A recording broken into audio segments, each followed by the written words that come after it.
Good evening to you. I'm Josh Croup. We begin this evening with breaking news. We bring in First Alert meteorologist Derek Witt. Derek, just a devastating amount of rain that fell so quickly. It sent the creeks in the area and the rivers all rising really fast. Inflation is number two. 15% of respondents saying that's the top issue. Today, Ohio reported just 360 new cases, the lowest one-day total since mid-July. We took to social media earlier today to ask you for your thoughts on the game. Man, did you chime in. Hundreds of you did. Good evening. I'm Josh Croup. We are following breaking news as we come on the air tonight at 6 o'clock. Authorities searching for a man who they believe drowned this afternoon at a Lenawee County lake. Back to you in the studio. Yeah, and Alexis, a frustrating situation for police whenever they have to respond to this, but they told you that they're not going to change the way they respond to these situations, even if this is the second threat in a matter of months that they've received down there. Wouldn't the county and these townships stand to gain economically from these projects? And so I guess why create a barrier to entry? I know that there's not much they are able to say, but they were able to confirm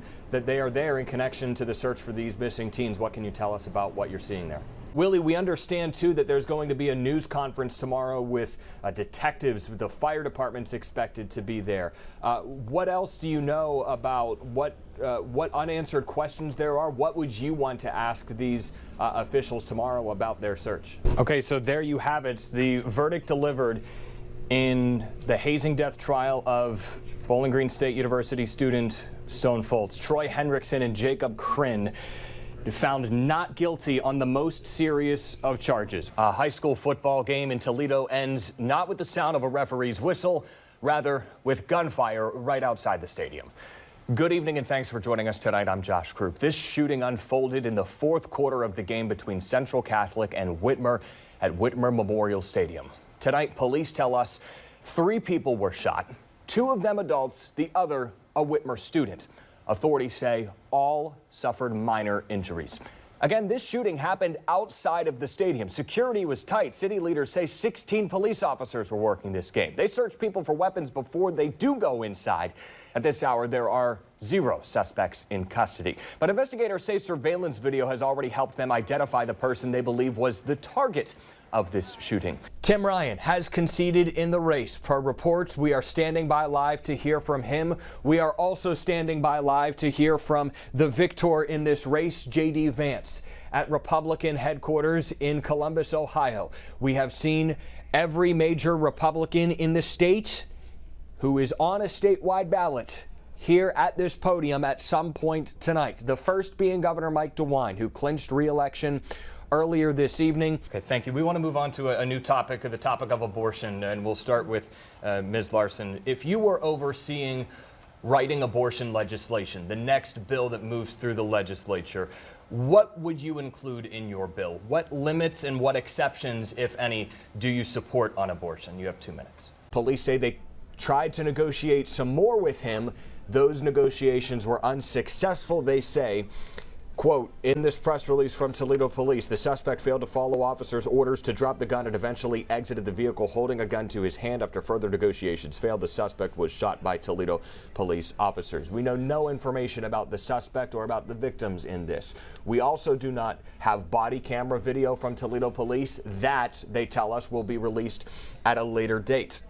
Hello, everybody. Josh Croup, 13 ABC Action News, coming to you live here on this historic day in America. The U.S. Supreme Court issuing a ruling in a case that has overturned 50 years worth of abortion rights in this country. We take you out live to the United States Supreme Court. Dueling protests happening right now in front of the nation's high court, and we'll try and stay with this as long as we can. 18 people who were trapped on a floating piece of ice on Lake Erie are safe tonight. The Coast Guard launched what it called a mass rescue operation this afternoon near Catawba Island with the help of a Good Samaritan. Good evening to you and welcome to Action News at 6. First Alert meteorologist Derek Witt was warning us about this exact possibility late last night. He is standing by for us with a look at why this situation was not only predictable but preventable. But first, we want to get out to 13 ABC's Christy Gurlitt. She is live on the ground at Catawba Island State Park. She begins our coverage of this developing story. Christy, good evening. During the Great Recession, for the first time in recorded history, older Americans were working more than teens. It's been that way ever since. The U.S. economy is still trying to regain workers it lost during the pandemic recession, and it has added back teen workers. But making up the biggest chunk of that missing workforce, older Americans. The question now remains, will this trend mean that in the coming years, teenagers eventually start working more than older Americans once again? At the end of July, police announced the results of a 2-month-long Operation Triple Beam, the first major crime prevention operation funded by the U.S. Marshals Service in Toledo in several years. This led to the arrest of 127 violent fugitives and a decline in ShotSpotter incidents.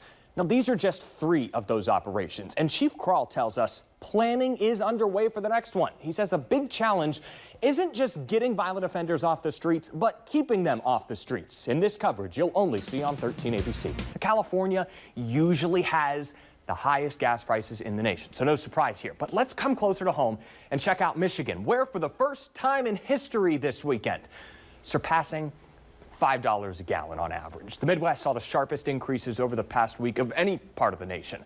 North of the state line, the average today sitting at $5.02. Now you go back 1 week and Michigan was at $4.56. Big jump. How about in Ohio? Well, Ohio's sitting about 20 cents lower at $4.80. 1 week ago, we were at $4.43. States across the Midwest over the past week seeing increases anywhere from 30 to 50 cents since just before Memorial Day. Patrick, I want to start with just the overall impact that we're seeing of this shutdown at the BP Husky Toledo refinery. How much of a role can just one refinery shutdown have in an entire region when it comes to gas prices? And I know, just anecdotally reporting on the Teachers Retirement Pension Fund, STRS, that there have been some teachers who had retired a few years ago who weren't getting cost of living adjustments, who ended up going back to work in order to supplement the income they were getting from their pension. So I wonder if you're seeing more teachers come out of retirement to get back in the classroom. We say a very pleasant good evening to you on this Saturday. I'm Josh Croup. Thanks for hanging with us here. We're going to get to a big top 10 matchup at the Big House, plus show you how BG and UT were able to fare in some action today. But first, I want to bring in First Alert meteorologist Derek Witt. Derek, I wanted to show you this video here, too, that was submitted by a viewer. This was on the side of 475 near the Talmadge exit. They say that it looks like somebody flicked a cigarette out their window, caused a little fire here, and it's been really dry recently. We haven't had a ton of rain, so something like this could get out of control pretty quickly. Luckily, they were able to step in. But yeah, how dry has it really been? The excitement for Jeep Fest is revving up. We are talking thousands of people rolling into town, spending money. But how is it impacting nearby local businesses? Beautiful day outside, great day inside the Huntington Center. We're going to get to 13 ABC's Derek Witt there in the top corner in just a minute to tell us if tomorrow's going to be just as good. But first, 13 ABC's Ethan Watts is live downtown outside the Huntington Center.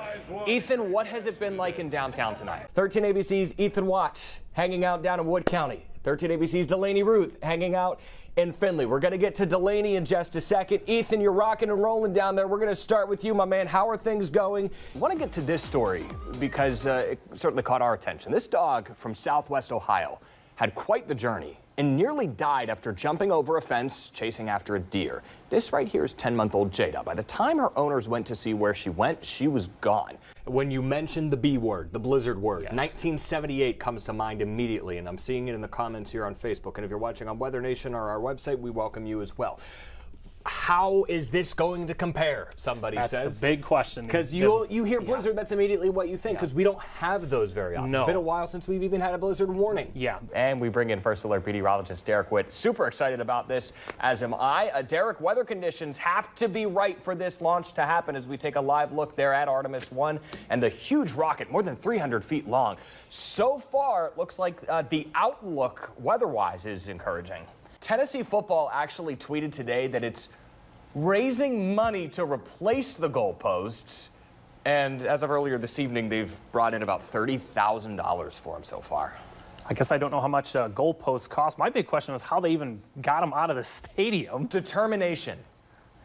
There was a will, there's a way. Derek, the lobby here is getting really hard to move around in because there are a lot of toys, especially these Squishmallows. I hear the kids love these. They weren't around when I was a kid, but they're hot ticket items, and we have a lot of them. Going to make a lot of kids happy this holiday season. We also have, the normal, the Barbies, the action figures. Bicycle just came through the doors a few days ago. We want to see this lobby continue to fill up as we approach Friday when we have our Hope for the Holidays drive-through bash. Every year we team up with the Salvation Army to help kids in need across Northwest Ohio, Southeast Michigan. We have a lot of drop-off locations, and you can also bring a toy to our station. Help us help kids this season.